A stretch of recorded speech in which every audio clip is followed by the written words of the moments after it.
got more experience at it. I've got the least experience here in Canada. Why don't you start it off? Well, 2007 is another year of frauds perpetrated upon the public. And like you say, we're here to scrape the bullshit off the truth. So I thought I'd talk about the formation of America and America's tax structure and how the American people are paying their tax to the United Kingdom and the British monarchy. Good stuff. Hey, this is a great topic. Yep, that's a mark of a nation's sovereignty. Two things in particular. It's the right to do the criminal prosecution, which is essentially in private hands of the plutocrats in America, and the right of taxation. That was always one of the privileges of the government. And so you're saying, and you have specific information apparently, that America is not exercising that right, but the colonial mother country, the United Kingdom, is exercising that. That's exciting. That has not been discussed before, as far as I know. America is not a sovereign nation.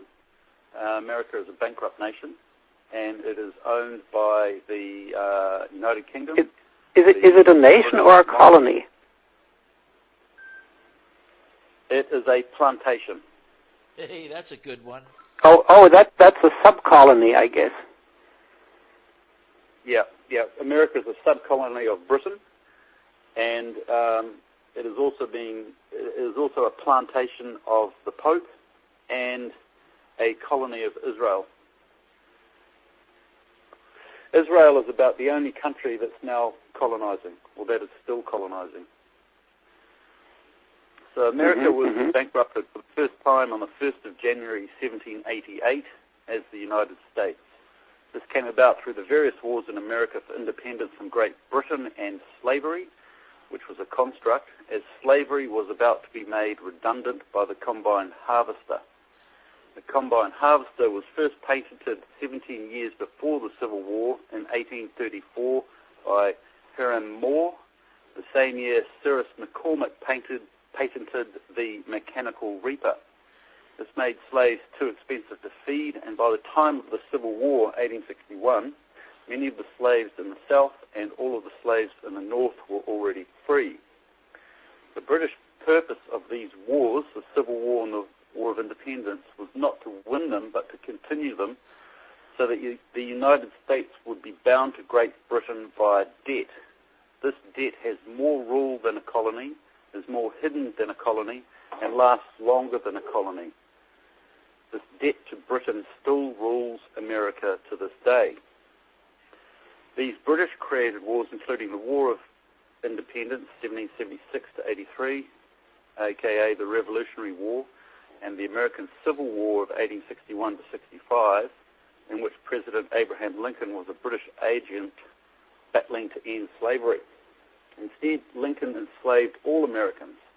It is suspicious whether Lincoln was shot or a body double was shot. There are no photographs of Lincoln on the balcony or of him dead.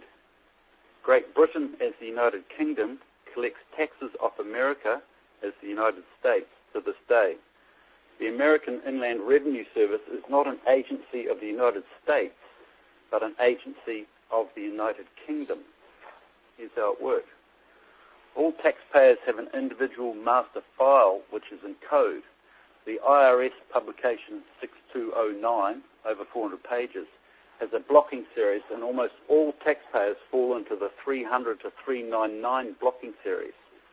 IRS publication Business Master File 6209, shortened to BMS 6209, states that this is reserved for the US-UK tax claims. It was this way until 1991. This meant that taxpayers were considered a business deal in the treaty claims between the US and the UK, with their tax paid to the UK. The form used for this was the 8288 and 8288A of the Foreign Investment Real Property Tax Account, which is part of Chapter 3 of the Law Enforcement Manual of the IRS. This was further hidden in the Office of Management Budget in the Department of Treasury under the list of active information collections in the Approved Under Paperwork Reduction Act under number OMB 1545-0902. This is a withholding tax return for dispositions by foreign persons, which uses the form 8288 and 8288A of the Foreign Investment Real Property Tax Account. In 1991, the codes were changed to IMF 300-309, Bard Assessment CP55 generated valid for MFT 30, which uses the 1040 form as payment of tax to the UK. The IMF 310-399 reads the same as above. So the IMF 300-399 reads the same as the BMF 300-399. So nothing has changed in 1991, just the codes were drifted and rehidden as the IMF 300-399. American tax is a debt collection payable to the UK under IMF 300-399 on the 1040 form for the 1776-83 War of Independence. Just as war is a bank draft and not a government draft, tax pays for war debt in preference to internal progress. Now, Americans who look to the US Constitution to find if they're liable for income tax, it's not there. Tax is a debt collection through a private contract between the Constitution of the United States, Article 6, Section 1, and various agreements, many with the United Kingdom. Under these agreements, US citizens are being farmed on a plantation, it's quote, plantation, by the British monarchy and are only meant to have enough money left for food, clothing, shelter, and reproduction. Tax is supposed to take everything else. It was the American Civil War that removed black slavery and replaced it with tax slavery for all. Great Britain is the owner of the American farm in fee simple, and they refer to it in contract as the plantation. Now, I want to jump over to more modern times now, to Lend-Lease. And Lend-Lease went from 1941 to supposedly to end on the 31st of December 2006, which is exactly a week ago. During the Lend-Lease 1941 to 45, $50.1 billion worth of supplies were shipped from the US to the UK, USSR, China, and other allied nations. Reverse Lend-Lease included $7.8 billion of rent on air bases, most of which was paid to the UK, $6.8 billion. Only $10 billion of the $50 billion Lend-Lease was ever repaid, and this included the airbase rentals. The UK government borrowed $31.4 billion US for use in World War II, a war that Britain had created.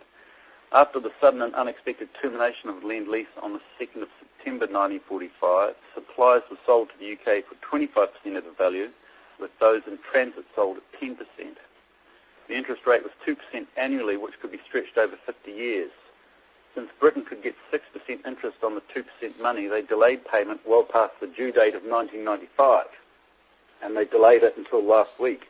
And it's not confirmed yet whether Britain has paid the US back for its Lend-Lease. The original loan was further reduced to 1.5 billion US, of which 341 million was outstanding on the 31st of March 2001, and 346 million, which is 5 million more, was outstanding in December 2006, last month.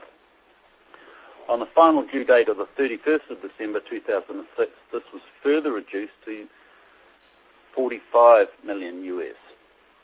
It would appear that the UK's Lend-Lease payments to the US was reduced from 30.1 billion US to 0.045 billion, i.e. 45 million. This is some 30 billion short and is accounted for in part by a temporary reduction in the United States tax payments to the British. So you get that? Yeah. Got it. Yep. Yeah. Got it. Man, that's specific. It's a bit complicated. It's kind of got to be specific, so I've kind of got to read it out. Well, they're trying to hide it in all these codes and regulations. Oh, The code train is huge, and then they changed it in 1991. So some history on how this came about. King George II was the arch-treasurer and prince-elector of the Holy Roman Empire, France, and the United States. That's the 1738 Treaty of Peace, 8 U.S. statutes at large, as were his successors, King George III and King George IV. As an agent for the Pope, Great Britain was, and still is, in charge of the United States Plantation. It didn't matter that the British monarchy were Anglican, honouring the Queen instead of the Pope, or High Anglican, so close to Catholic you couldn't tell the difference. The British monarchy served the Pope as one of the Pope's representative princes. Some of America's founding fathers were comprised of pedophiles, like Benjamin Franklin of the Hellfire Club. The founding fathers worked hand in hand with the King Georges to create slavery in America, create wars in America, create war debt in America, and then create a central government to pay back that war debt. For this, these respected gentlemen were honoured by embedded historians and the media as radical American founding fathers prepared to act in treason and risk death by being hung, drawn and quartered. In reality and in exchange, they were never at any risk from the British, and the pedophilia was never exposed during their lifetime. The United States is a corporation that existed before the War of Independence, 1776 to 83. It's Republica versus Swears 1, Dallas 43, 28 USC 3002, page 15. The King of England was also the King of France, Treaty of Peace, US 8 Statutes Large, page 80. On the 22nd of January 1783, Congress ratified a contract to repay 21 loans that the United States had already received from the 28th of February 1778 to the 5th of July 1782. This was due to be paid back to King George by France by the 1st of January 1788. Since the French were supporting the Americans during the British occupation of America, King George was funding both sides of the 1776-83 War of Independence. There were two reasons for this. The war held America into debt to Great Britain, which the Germans had taken over in 1714, and King George III was held in a state of madness. It was the German Protestant mafia, German Freemasons of the Holy Roman Empire, neither Roman, Holy, nor an empire, that controlled the British Empire, while King George was poisoned with arsenic, medical sulfonamide, and mercury from 1765 to 1820. So what happened was the Germans had taken over Britain in a 25-year shoot, tactical exercise without troops, between 1689 and 1714. And then when King George III came along, they poisoned him for 55 years, from 1765 to 1820, and then took over America however they wanted America to be created, without the interference of the king. You get that? Yep. Yep. We got it. We're listening. This is fascinating. Yep, okay. Yep. So this was an extension of the 25-year German shoot that had taken over Great Britain and the monarchy from 1689 to 1714. On the 1st of March 1781, Articles of Confederation, Article 12, declared in force all bills of credit emitted, monies borrowed, and debts contracted by or under the authority of Congress before the Assembling of the United States in pursuance of the present Confederation shall be deemed and considered a charge against the United States for payment and satisfaction whereof the said United States and the public faith are hereby solemnly pledged. So that meant that if the US changed its name, the debts were carried over. Even though the British lost the war and said they had left but retained army troops in America, they were not done yet. On the 21st of February 1787, Congress approved for the Articles of Confederation to be discussed and revised in Philadelphia on the 14th of May 1787. The Founding Fathers were in a panic because the United States was about to renege on a debt and go bankrupt. On the 17th of September 1787, 12 state delegates approved of the Constitution and the states became constitutors. That is, the individual states were responsible for another's debt. Civil Law, Black's Law Dictionary, 6th edition. The individual states were now responsible for the debt to King George via France. U.S. citizens were not responsible for this debt because they were never asked to vote on the Constitution. The United States of America did not pay its 21 loans back, and the United States was a bankrupt nation from the 1st of January 1788. On the 4th of August 1790, an act, that's a quote, an act was passed making provision for the payment of the United States debt. This act abolished the states and created federal districts, each assigned a portion of the debt. 1 U.S. Statutes at Large, page 138 to 178. Because the original constitutions were never submitted to the public for voting, they were submitted to the public after the 1790 Act. As soon as the people had voted on it, they became citizens of their federal district and their state, which was part of the United States, and they had bound themselves to the War of Independence debt to Great Britain. This was a con, and it is a con that still has effect to this day. Well, that's something else, eh? That's wild, interesting. It's a huge con. Yeah. I've always wondered why they don't have a parliament. A con by the crown. I've always wondered why they don't have a parliament but a Congress. Yeah. Federal districts, states, and the United States are all corporations, and corporations are artificial entities which are a fiction in law. In law, a corporation is a person. Commonwealth of Pennsylvania is a person. Word person does not include state. Americans were also stripped of their individual rights by the Constitution. The Constitution reads as though it represents the people, but it actually only represents the federal areas, the individual states, and the United States, who are fictional corporation entities that are treated as a person in law.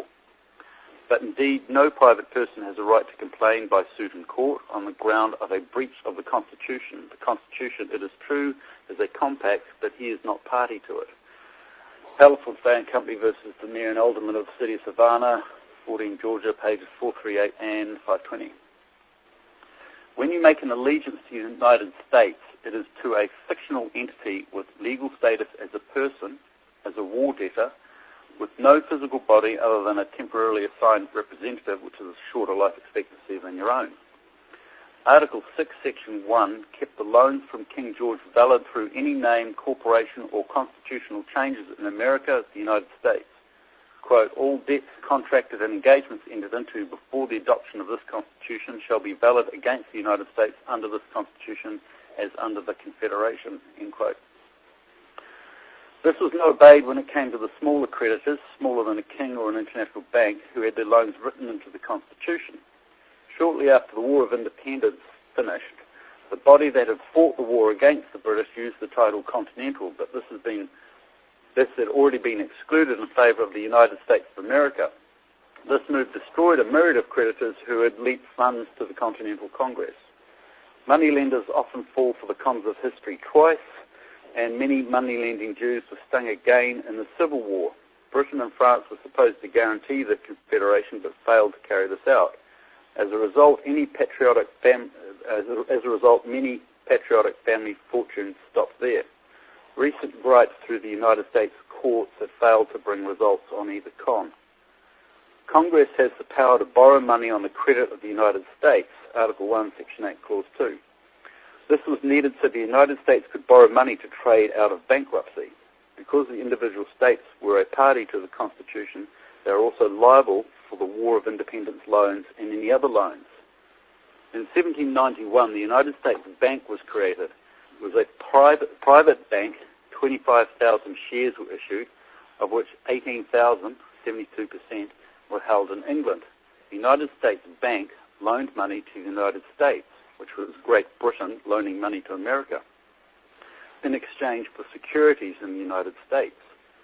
When King George called for interest to be paid, Alexander Hamilton came up with the bright idea of taxing alcohol.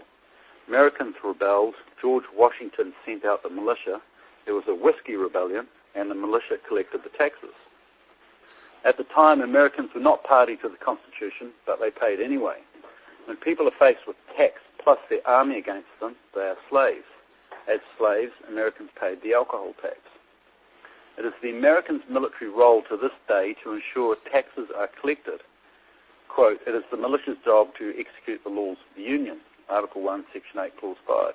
And, quote, Congress has the power to provide for organising, arming and disciplining the militia and for governing such part of them as may be employed in the service of the United States. End quote. America has been set up as a military state with the military's primary role governing Americans. Since the military's primary role is to attack wherever and whenever Congress wants it, it would appear that 9/11 was constitutional. This resulted in further protections from the United States, which included the Home Security Bill, the Patriotic Act, the Terrorist Bill, and the Model States Emergency Health Powers Act. How's that? That is... I can see why they've covered this up. Isn't that wild? You can see how pale I am, I guess.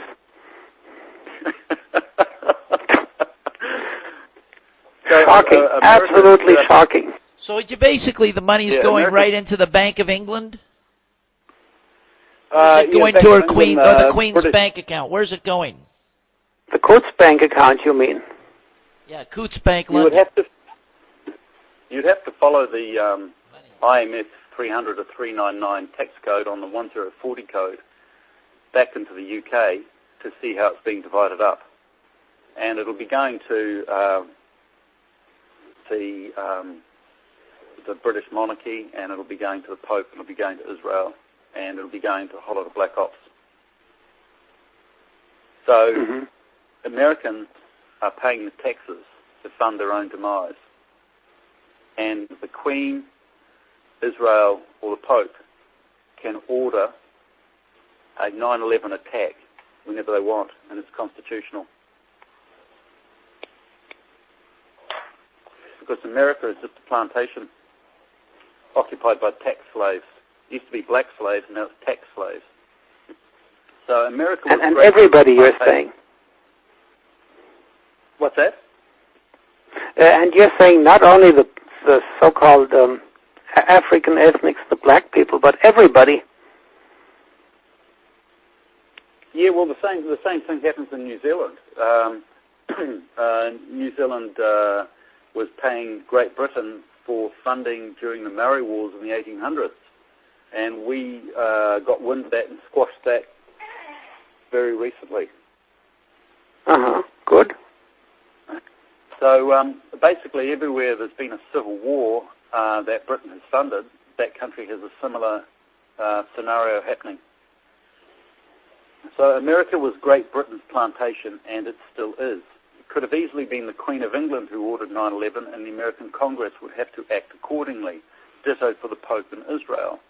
The United States Constitution was set up as a military government to guard the British monarch's assets in America.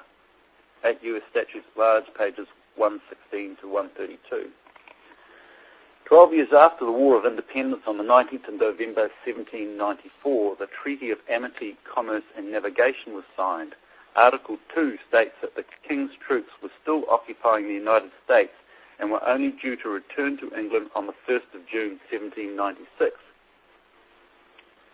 The German Protestant mafia who ran Mad King George III retained British troops in America just in case they were required to start another war to recreate any debt denied, and to ensure that the existing war debt was passed on to every American citizen. Not only was the war debt passed on to every American citizen, but when each gained a birth certificate, their name was written in capital letters, which signified each person was the property of the Corporation of the United States, owned by the UK via war debt, and were collateral for the United States war debts, which included sending them into the war of their generation. The war draft is a foreign bank draft, not a government draft.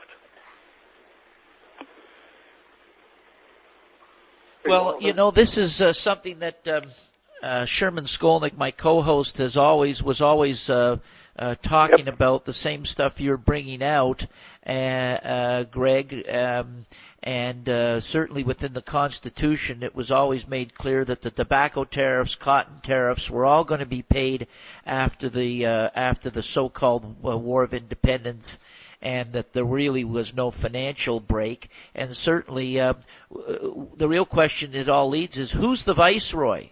Who's the Mountbatten of America?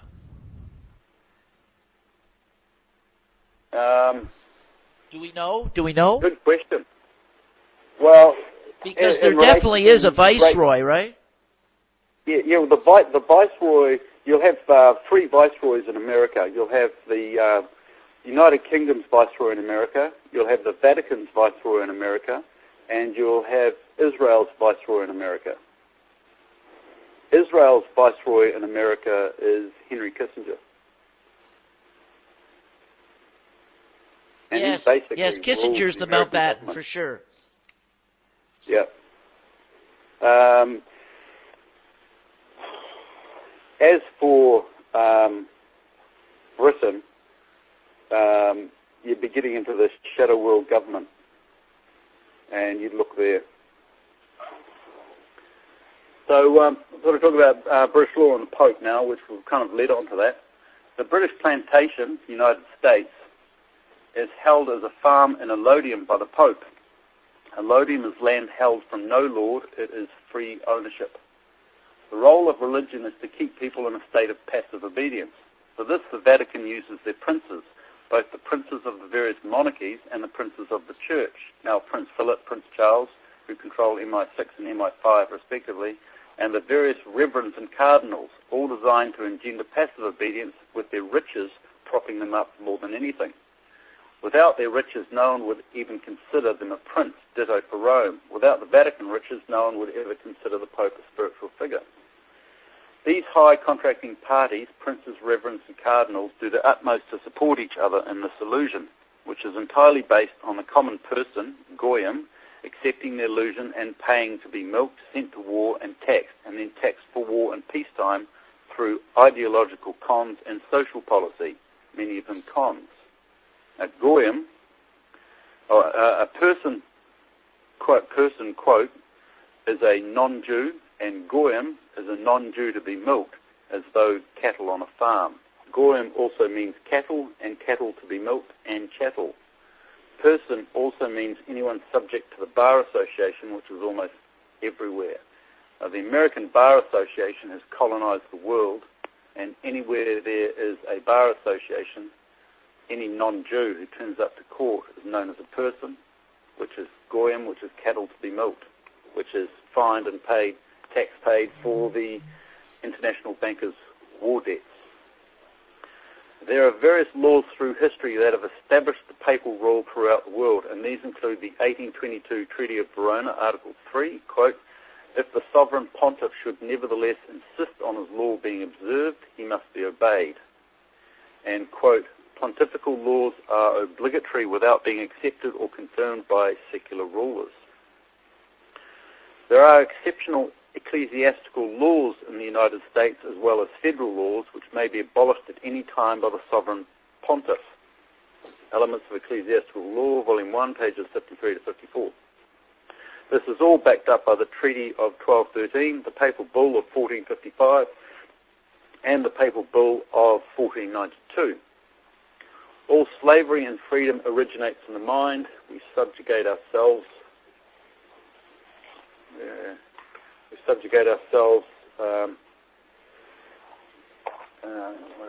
To the Vatican. I've missed a bit, sorry. I've jumped a bit. So I'm going to have to miss out a link. Corporations are fictional entities who have created real debt. These include war debts, war as a bank draft, war as human collateral, and tax debts, war debts, law debts, and the world's most ridiculous social policies that does everything it can to harm society and provide children to the pedophiles that run society, government, and war. Humans are run by pedophiles. Pedophiles are controlled by shame, and shame ensures the agenda is carried out without question. So when we look at our greatest historical figures, we can find that they are pedophiles. Like Lord Kitchener was the most decorated man in Britain, and he was a rampant homosexual and pedophile, so much so that he kept peacocks to peck if any woman got too close. Now, the primary control and custody of infant is with the government, Tillman versus Roberts 108, SO 62. Marriage is a civil contract to which there are three parties, the husband, the wife, and the state. Van Coten versus Van Coten 154 NE 146. This means that the state has one-third rights to a child and dominant rights as long as it can prove one of the parents is either absent or inadequate. The state further owns the child as collateral to pay off its war debts, either through taxation or sending them into the next war on the bank draft. Now, the interesting thing there is if in a divorce situation, if either the state or one of the parents can prove that one of the parents is absent, then the state has dominant rights to the child. So what the laws are set up so that one parent, usually the mother, grabs the child and virtually kidnaps them.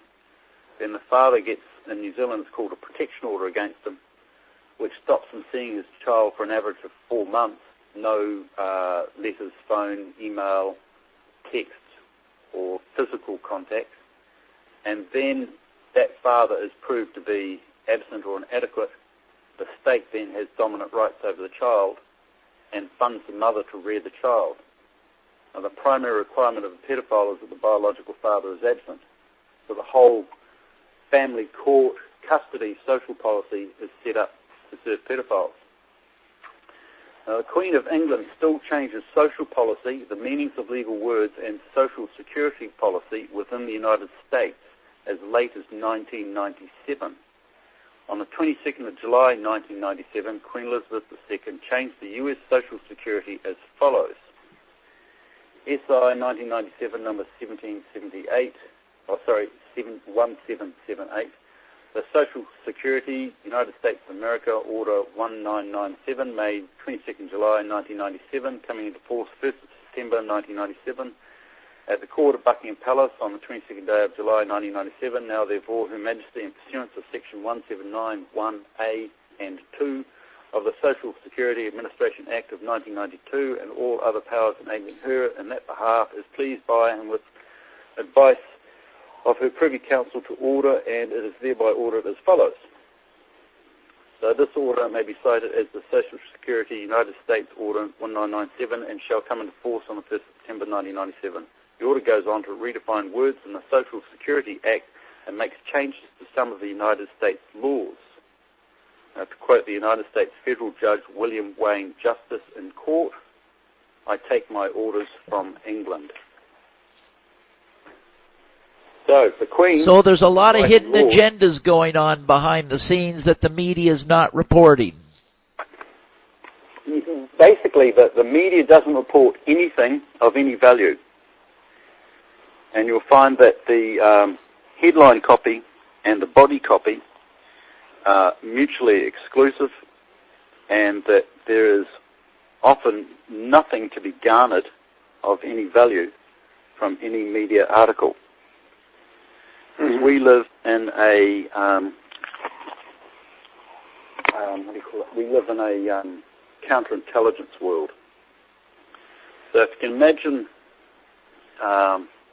flat screen TV, we live in the pixel in the bottom left corner, and going from the halfway up on the left side of the screen to the middle of the screen, and then coming down to the middle of the screen at the bottom is the counterintelligence line. And everything in that lower 25% of the screen is counterintelligence. And anything in the top quarter of the screen is intelligence. And it's counterintelligence role to ensure that we do not get any information of any value. And counterintelligence is run by the media. Oh, they must be pretty good in their dirty job, I mean. They must be pretty good in their dirty job. I mean, nothing really gets out to the masses. Well, they're professionals. You know, you get degrees in media marketing. What is it? Master of Con Arts.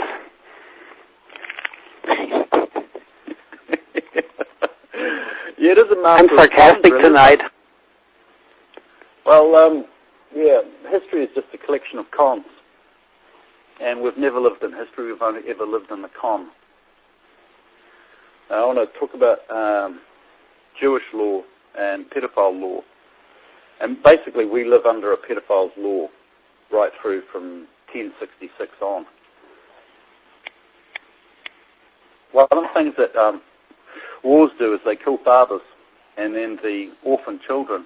And up until 1910, the word orphan actually meant fatherless.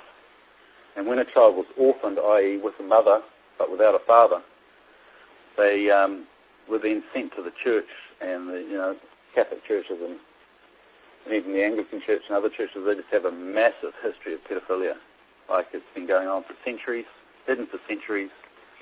And if the church has controlled our land, it's also controlled the children and the death of fathers through war. So it's been a massive cycle that we're only just now realizing. So Jewish law, pedophile law. Many Western and Arabic citizens also blame the Jews for everything. This also has a point or two of merit. The Jews believe they own everything, but are in turn owned by Great Britain.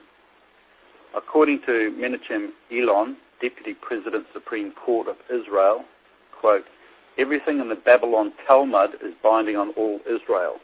Every town and country must follow all customs, give effect to the decrees, and carry out the enactments of the Talmudic sages, because the entire Jewish people accept everything contained in the Talmud. The sages also adopted the enactment and decrees, instituted the practices, engendered the decisions, and derived the laws, constituted all or most of the sages of Israel. It is they who received the tradition of the fundamentals of the entire Torah in unbroken succession, going back to Moses, our teacher," end quote. But Moses only made 10 points and threw another 10 out. It's too hard. The Talmud is an exhaustive series of books written by rabbis, many of whom were pedophiles. The best of the Talmud has been condensed into one shorter book. The most respected and most quoted rabbis were also the biggest pedophiles, and they advocated in the Talmud that it is fine to marry a girl of less than 3 years and 1 day old. The most quoted rabbi in the Talmud was married to a 2-year-old girl, sex included. Rabbi Simeon ben Yohai, 4th century, endorsed pedophilia in his Mechita de Rabbi Simeon ben Yohai. His work was popularly circulated in the 11th and 14th century and became popular again from the 19th century on. In the Georgetown Law Journal, quote, "A law of the Jews becomes the law of the land," volume 71, pages 1179 to 1200. This means all law is derived from pedophiles. This is also called the Shitar's effect on English law. The Bible calls this law the law of Mammon, and Mammon is defined as civil law and procedure, which is the uniform commercial code we follow to this day. Our civil law derives from Jewish pedophiles, descendants of Babylon, who settled 70 kilometers east of Rostov-on-Don, northeast of the Black Sea in Russia, as Khazar Jews, then settled the rest of Europe. In the Georgetown Law Journal, a law of the Jews becomes the law of the land, and the Shitar's effect on English law clearly states that Jews are the property of the Norman and Anglo-Saxon kings and are also owned by Great Britain. As a trade for this, the Jews are in charge of the British banking system, and the Talmud is the law of the land. The Talmud law is now known as the Universal Commercial Code, which is the basis of the American Bar Association, which in turn has colonized the world. The Jewish Shitar is a lien on all property realty with a written credit agreement. It is now known as a mortgage. Gentiles, non-Jews, are now living under the Babylonian Talmud. So you get that. So the American Bar Association has colonized all the Western world, and its Uniform Commercial Code, which is all land and financial transactions, and when you go and use your credit card, etc., it's all that. That has made Gentiles, non-Jews, living under the Talmud, which is the law of Babylon, which goes back to like 0 AD. The Jews brought their law into England in 1066. Ever since, the Talmud has been enforced by popes, kings, and Christian churches. The Talmud is the basis of the Tavistock mind control that rules the world. This mind control includes acknowledging corporations as higher entities when they are primarily debt collectors for British-created civil wars and are in charge of our natural resources. These corporations are treated as a person in the courts. The Jews have become pimps for everything. The British royal family, which is a subset of the Jewish Rothschild family, law, arms, war, drugs, pedophilia, prostitution, family court, social control, and murder. The Jews run MPAD, money, pedophilia, arms, and drugs, and MPAD rules the world. The Jews also control the Freemasons, and the Freemasons specialize in misery and providing cover for pedophiles, many of them within their ranks. Freemasons will do anything a pedophile asks them to do. Freemason misery includes not charging Jews with murder. As such, every government in the world now employs Israelis to carry out their murders.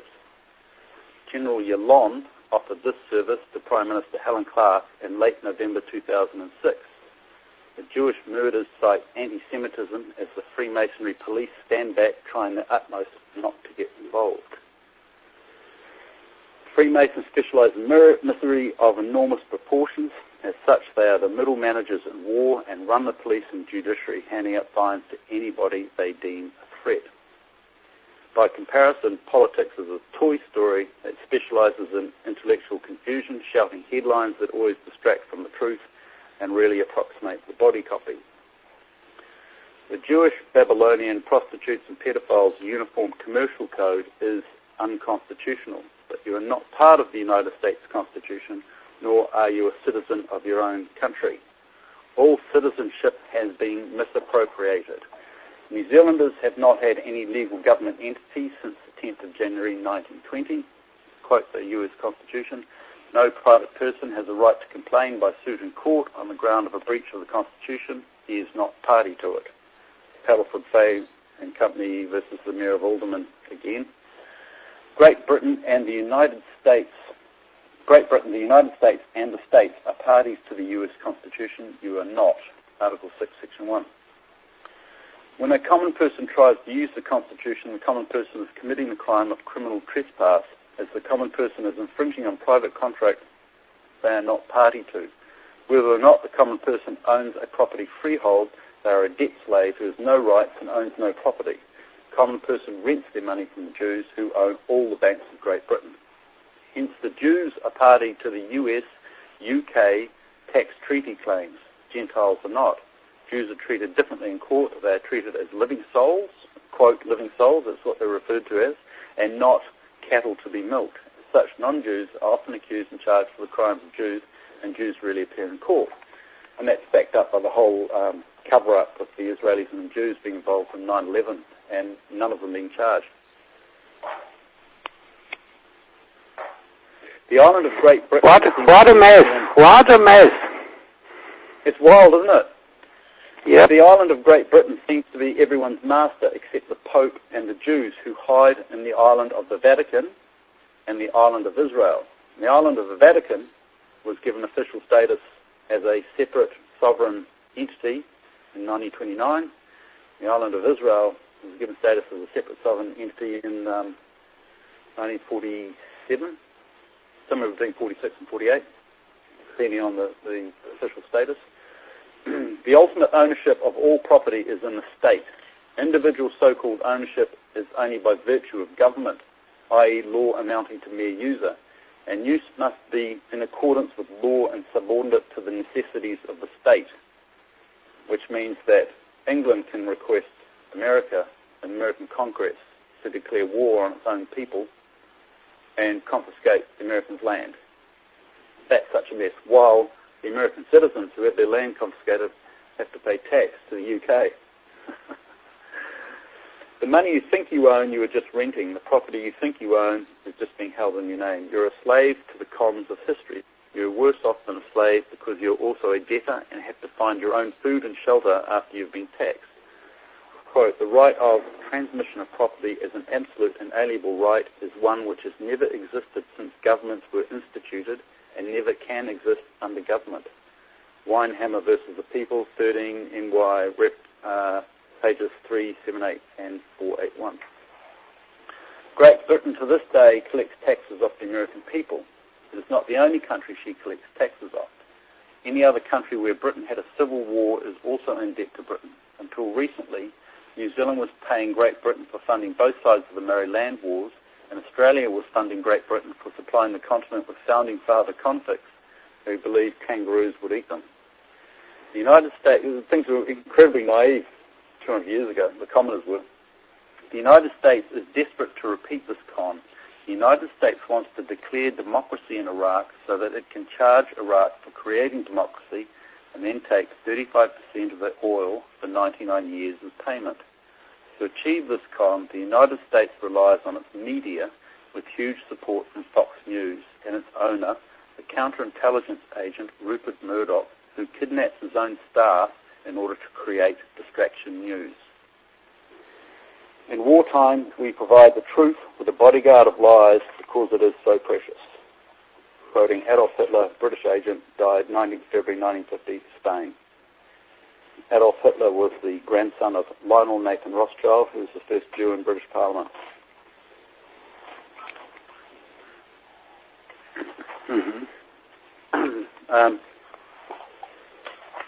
Perhaps the American people start by stopping tax payments to the UK British Crown for the War of Independence, which was no independence at all.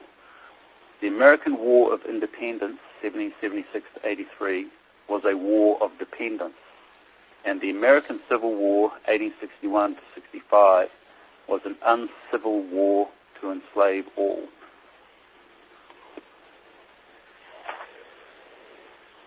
Same shenanigans that were happening in Europe in the 16 and 1700s were happening in the 1800s and today. Unless we're fully briefed, we haven't got a clue as to what is going on. Unless we're fully briefed, we do not know what cons are upon us. All of history is a collection of cons, and all we lack is a method to address those cons. Stopping illegal tax payments for corrupt wars would be a start. How's the time going? I've lost track of it. Keep going. This is just so good. We're just going to keep going past the hour. Well, that's it. Okay, That's Stefan. That's it. Unless I start branching into more recent topics like how it's affected. Hey, wait a minute there. I'm sort of intelligent, but I have a limit of how much I can take in one sitting. That's a pretty good helping you dished out there tonight, Greg. Yeah, I think we'll let people digest it. That was awesome. Yeah, I think you've got to listen to it 3 or 4 times. I had to write it down before I could sort of get to grips with it. Yeah. So it's stunning. America is still. I don't have much to say about it. I mean, it's an expansion of this analysis that Hitler was a British agent in your great book, and this takes it all through the last 250 years. Yeah, Hitler was a British agent. So was Abraham Lincoln, and so was Benjamin Franklin. Yeah. And we've still got double agents right through governments today, and a lot of the members of Parliament and senators and congressmen are there because they're sexually compromised. When they talk to the public, they talk in ideology, but ideology has nothing at all to do with politics. Politics is run on an agenda, and that agenda is fulfilled by having politicians who are sexually compromised and who will drop their ideologies in order to maintain their cover. So the sexual scandals that we get coming across from Parliament through to the news are about 1% of the sexual scandals that are actually occurring. The sexual scandals that we get in the news are sacrificial ones and are usually timed for a distraction. Yeah.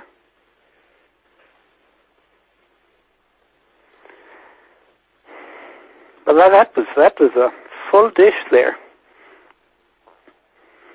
Yeah. So it was a full meal. So America is controlled by Britain, the Vatican, and Israel. So when you vote for your individual Democrat or Republican politician in America, it has such little effect. And what we need to do is go through all the... Yeah, it has mainly the effect of creating a smokescreen illusion with the people who believe, oh, I voted and now we made a decision. That's an artificial reality right there. Yeah, if you look at the various governments coming in, like say in America, it's Republican and Democrat, so everyone thinks they're getting their 4-year slot. But the agenda carries on throughout, and the Viceroy for Israel, Henry Kissinger, is always there, and he's always running the government. And the US government is run by Black Ops operations and by a shadow world government. And the government we get on the news is a Toy Story. But America needs to change its contract America needs to change, or the United States needs to change its contracts with the United Kingdom, with the British monarchy, with Israel, and with the Vatican, because it is just running their agenda, and American taxpayers are funding their own demise, and 9/11 was part of that demise. And now we've got 50% of Americans believing that President George W. Bush did the 9/11 bombings. Mm-hmm. So America has woken up for the first time, half of America has woken up for the first time and said, hey, we've got a double agent president. A puppet. And, Lyndon B. Johnson was a Zionist, and George Herbert Bush was a Zionist, and George W. Bush is a Zionist. He will do absolutely anything that Israel asked him to do. And you have all these referendums and voting goes on in America, but then Henry Kissinger comes up to George W. Bush, has a word in his ear, and that's what George W. Bush does.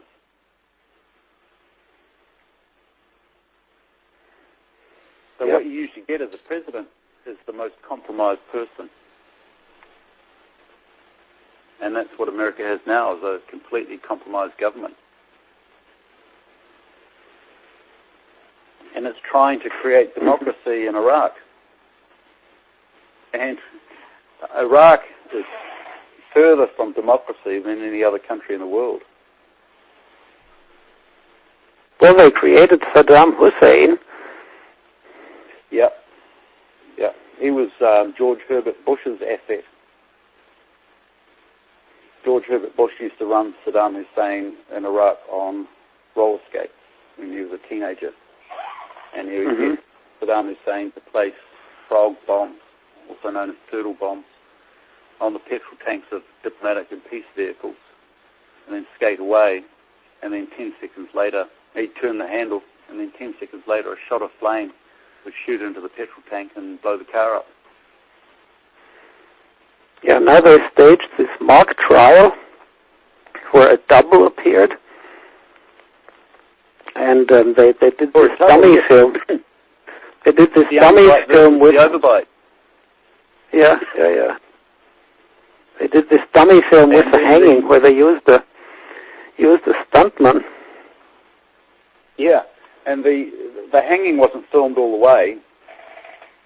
Like, there was no proof at all in the hanging. The hanging was shown with the noose around the neck, and then later on the body was shown with a twisted neck. May or may not have been dead, and could have been photoshopped. It was very unconvincing, but it keeps them out of the news. And then as soon as Saddam Hussein is supposedly killed, the Bin Laden issue arises again.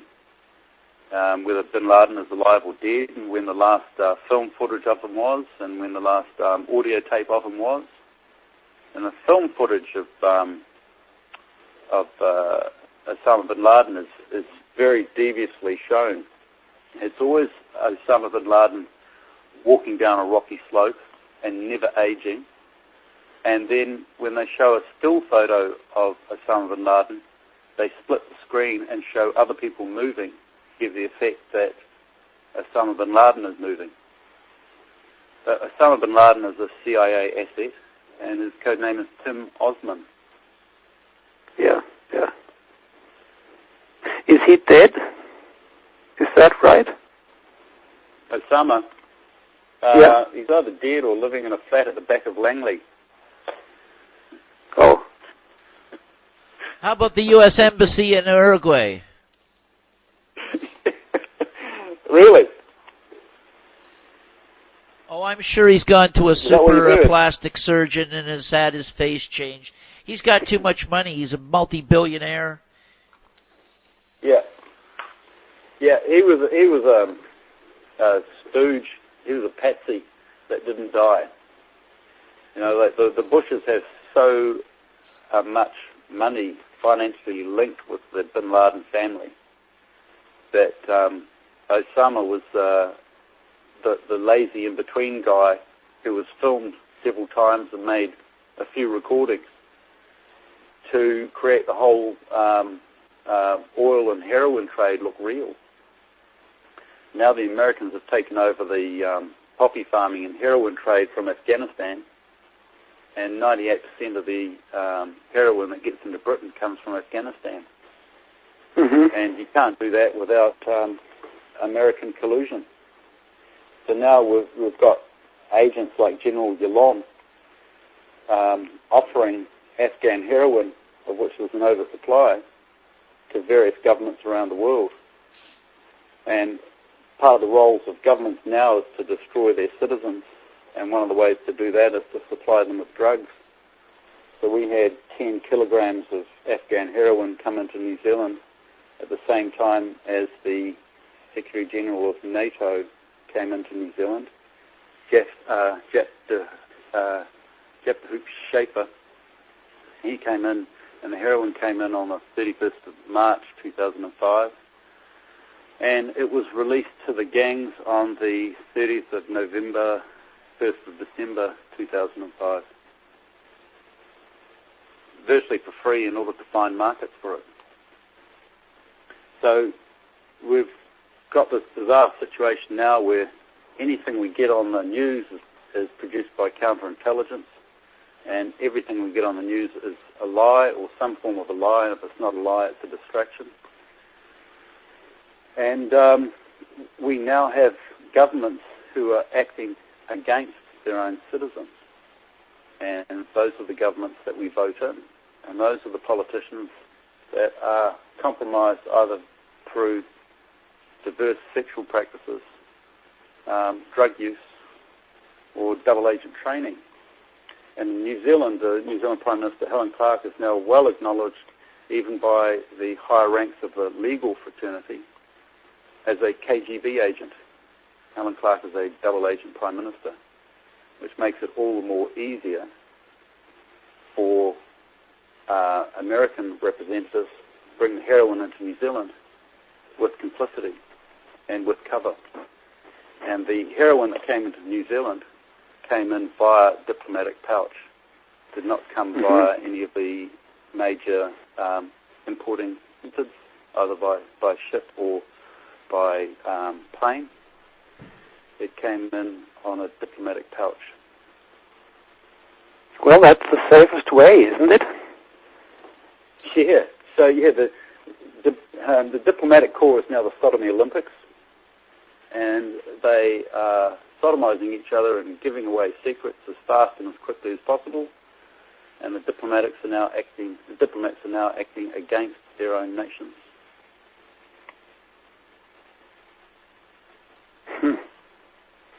So the Cold When will War that house start burning down?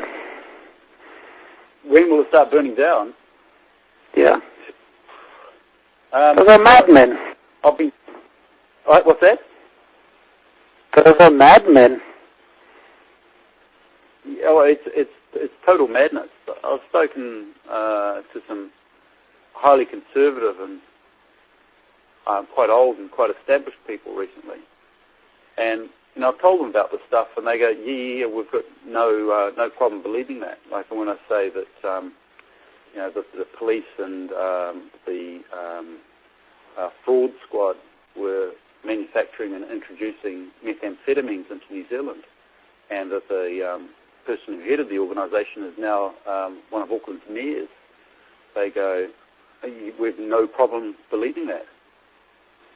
So the belief structure in people has changed from being let's idolise a religion to understanding politics, and then understanding the corruption behind politics, and understanding that all of history is a con. And we've never lived in history, we've only ever lived in the con, and we're just living in new cons to this day that are built on old cons. And what I've just read out today is a small history of some old cons. Mm-hmm. That's a fascinating perspective, Greg. Yeah, well, got there in the end. And if I venture to say, I think it sounds like you might have more there. Oh, for another time. Yeah. What do you think, Lenny? Oh, I'm sure. Does he have more? Oh, yeah. Anytime you want to come back, Greg, you're welcome back. I think what we should do is digest the show. I want to listen to it a couple more times, and then what we should do is bring Greg back and ask him some more questions and explore those interesting areas that after we've digest them. I have an information overflow right now. Yeah. I thought that might happen, and so it'll take 2 or 3 listens. It's just shocking stuff. It's just shocking that America is still a plantation. Not and Americans surprising, are paying though. their tax to the UK. Mm-hmm. One of the things we need to They do... didn't even rise to be a colony, much less a nation. Yeah, and the whole War of Independence and the Civil War were both fabrications. Fairy tales. Fabrications to put the American people into debt, so that any Americans who left England and Europe and went to America were paying their tax to Britain and Europe, and in Europe they were paying it to the Vatican. The Vatican was part of Italy, part of Rome, until 1929 when it got its independence as a sovereign nation. Mm-hmm. Well, the Vatican is an old sovereign state. They governed central Italy for many centuries. Then they got cut down by this Risorgimento and other movements. So their open domination of territories that has shrunk down to this little tiny so-called Vatican City, a small area inside Rome, a few blocks large only. But I think the sovereignty of that as a state, that's rather old, as far as I know. Yeah, it was officially recognized in 1929, and at the same time, Italy paid the Vatican City in a multi-million-dollar deal as compensation for the papal states that were stolen in the 1800s. Mm-hmm. So those are your centres of power. It's British monarchy, Vatican City, and Israel. And they are all controlling. And the Bank of England. Wasn't it a Rothschild who said something to the effect of, I don't care which puppet sits on the throne of England, as long as the central bank has the right to create money, something like that. Yeah. I don't care who controls Great Britain, as long as whoever controls the money supply controls Great Britain. And it's the same with America. And America is $67 trillion in debt. How much? What America is doing now. Say that number again, Greg. How much? I didn't hear that. 60? America is $67 trillion in debt. Boy, oh boy. And the only way that many shiploads of $100 bills. Yeah. So the only way that America can trade out of that debt is by loaning money outside of America. So the Federal Reserve is frantically loaning money all around the world. And that's where you get your best money deals at the moment. Goes straight to the American Federal Reserve. Mm-hmm.